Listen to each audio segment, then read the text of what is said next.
Olá! Dando continuidade ao trabalho, eu vou falar sobre energia térmica. E o que é energia térmica? É a energia proveniente do calor. E esse calor, o que seria? É o grau de agitação das moléculas. A energia térmica é associada ao movimento microscópico e aleatório das partículas que constituem um determinado meio. Essa energia está associada à temperatura de um corpo, seja ele no seu estado sólido, líquido ou gasoso. Essa energia, quando em trânsito, chama-se calor. Pode ser transferida de um corpo para outro com a finalidade de alcançar o equilíbrio térmico. As máquinas térmicas. Vocês saberiam dizer o que há de comum entre um ônibus, uma geladeira ou um ar-condicionado? Eles aparentemente não têm nada em comum, apesar de serem veículos ou equipamentos com finalidade completamente distintas. Eles têm uma semelhança em termos físicos. O que seria essa semelhança? A capacidade de realizar o trabalho mecânico.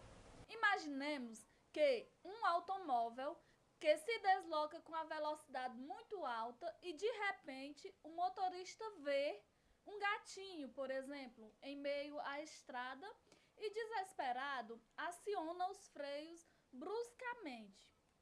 Suponhamos que esse carro não tem um sistema ABS e que o motorista consiga parar antes de atentar contra a vida do gatinho.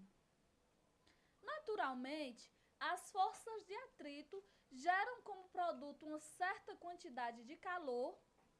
A energia cedida ao ambiente, oriunda da dissipação de energia mecânica. Pois bem, as máquinas térmicas são mecanismos construídos de modo que aproveitam a energia térmica para transformá-la em energia mecânica.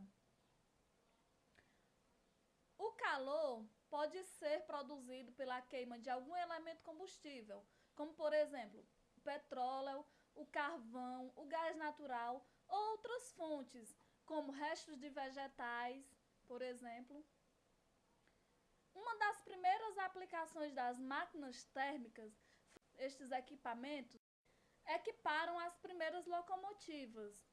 A primeira locomotiva a vapor usando trilhos foi construída pelo engenheiro inglês Richard Trevithick e fez o seu primeiro percurso em 21 de fevereiro de 1804. Essa locomotiva conseguiu puxar 5 vagões com 10 toneladas de carga e 70 passageiros, a uma velocidade vertiginosa para aquela época de 8 km/h, usando para o efeito trilhos fabricados em ferro fundido. Como é produzida essa energia térmica? Ela é produzida em usinas termoelétricas. Nessas usinas, a energia térmica é liberada em forma de calor e é utilizada para produzir a eletricidade. Geralmente, utilizavam-se combustíveis renováveis ou não renováveis. Esses combustíveis são queimados na câmara de combustão, aquece a água, que é envolvida nesse processo, transformando-a em vapor.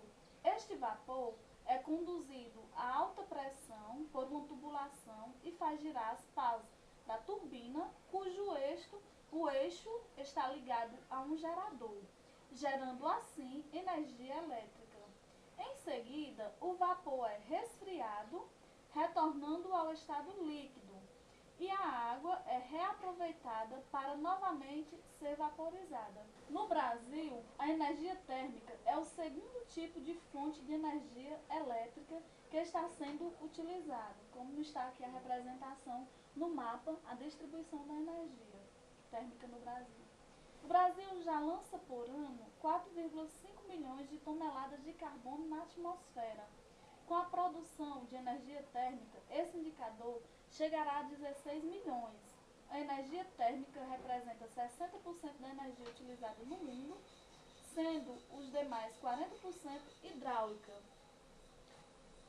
A primeira usina térmica no Brasil foi inaugurada em 1883 em Campos do Goitacazes, com a potência de 52 kW. Agora vamos conhecer as vantagens e as desvantagens de produzir energia térmica. As vantagens seriam o baixo custo das instalações. Apesar do custo de produção de quilowatts ser maior que o de uma usina hidroelétrica, este mesmo custo é bem menor que o de uma usina nuclear. Temos como vantagem também que há pouco gasto com redes e fios e transporte, porque as usinas termoelétricas podem ser construídas diretamente no local de consumo, como por exemplo no centro da cidade, dispensando assim linhas de transmissão de longo percurso.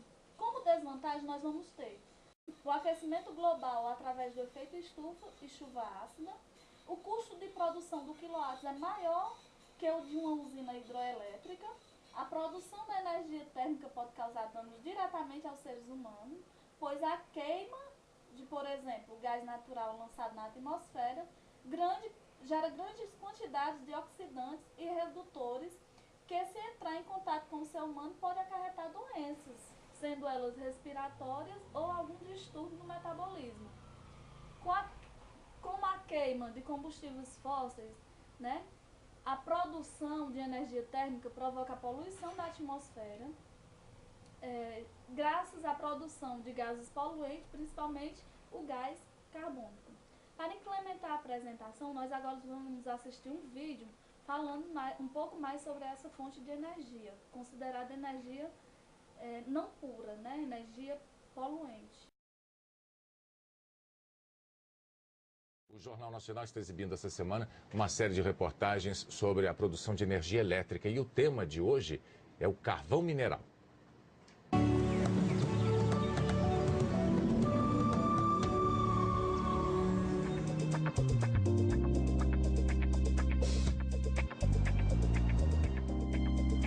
Problema de metrópole, nos carros, nos quintais. E a poluição já foi bem pior, dizem. A gente comeu cinza aqui, que foi dizer, falava com a mangueira, né, para tirar toda a cinza. Mas agora não, graças a Deus já está melhor. Mas vem cinza, ainda vem cinza. A usina termoelétrica movida a carvão mineral não está aqui por acaso. O Rio Grande do Sul concentra quase 80% do carvão mineral brasileiro. Nós estamos na maior mina do país, no município de Candiota, onde o minério é encontrado algumas dezenas de metros abaixo do nível do solo. Ele está aqui, debaixo dos meus pés, numa camada aí de 2,5 metros até 3 metros de espessura. O carvão produz cerca de 1,5% da energia elétrica do Brasil.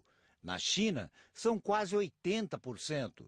Esse combustível é a principal fonte de poluição nos Estados Unidos, onde gera 45% da energia. Neste momento, não há razão para usar o carvão, porque ele é caro e poluente e causa problemas de efeito estufa. Além disso, o carvão brasileiro é de baixa qualidade. É um combustível do século XIX, para não falar até de antes. Você tem liberação de poluentes nocivos ao extremo. Óxido de nitrogênio, enxofre, mercúrio metálico.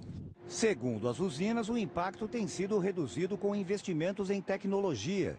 Chinesa, por exemplo, como a usada na terceira fase de Candiota. As novas usinas são muito mais eficientes, consomem menos carvão para gerar a mesma energia. Temos condições de remover as cinzas geradas na combustão, temos condições de remover o dióxido de enxofre formado na combustão.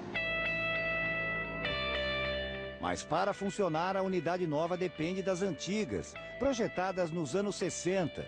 E a reforma delas só estará pronta em 2014. Mesmo com todos os riscos ambientais, Candiota defende o carvão com unhas e dentes.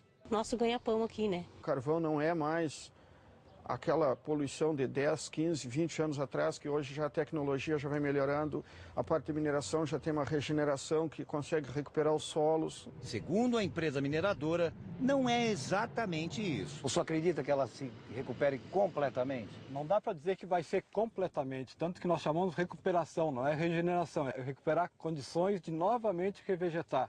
As áreas mineradas são recobertas com camadas de argila e de solo vegetal. Para ele ficar bom vai levar muito tempo. Quanto tempo? A gente não tem ideia desse tempo, porque certamente a vida de uma pessoa não é suficiente para dizer que o solo está bom. E o custo disso? Muito caro. Hoje a recuperação de áreas como essa aqui já nos custam algo ao redor de 3 a 4 vezes o valor da terra. Em áreas de exploração mais antiga, o estrago ambiental é ainda maior. Periferia de Criciúma, Santa Catarina. Uma vila com mais de 100 casas construídas em cima de rejeitos de carvão. Para essas famílias, sujeira no rosto não é o pior. Não. O calor é terrível. E no verão aqui, nossa, não dá pra parar aqui, porque é tudo pirita, né? Daí sobe um vapor aí que... Pirita é uma das substâncias tóxicas liberadas da terra junto com o carvão. Há ainda metais pesados que contaminam cursos d'água. A estimativa é de 5.000 hectares de áreas degradadas na região. Nosso trabalho do Ministério Público tem sido muito isso, de fiscalizar para que uma atividade que já é potencialmente poluidora, ela seja o menos possível, que ande dentro da lei e que faça o resgate desse passivo ambiental de mais de um século. O futuro do carvão no Brasil passa por acordos internacionais, como os assinados na Cúpula do Clima de 2009 na Dinamarca. Compromisso que o Brasil colocou em lei com relação à emissão de gases de efeito estufa em Copenhague. Os compromissos que ele assumiu lá, ele vai manter. E dentro disso, você tendo alternativa renovável e limpa, você vai priorizando essas fontes.